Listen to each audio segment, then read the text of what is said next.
で同時に押してね。オーディションスタート。右のお友達は黄色のボタン、左のお友達は緑のボタン。連続コンボ。連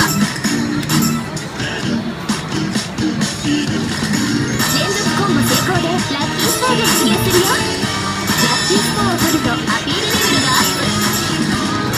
次は長押しだよ。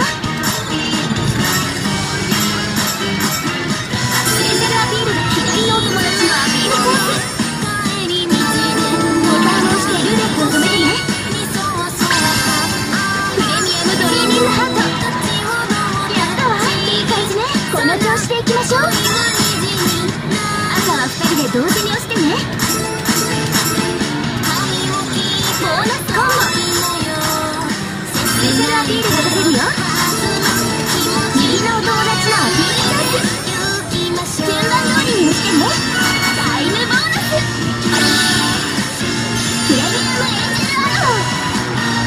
やったね、いい感じ。この調子でいくよ。赤は2人で同時に押してね。レベルアップ。スペシャルアピールが出せるよ。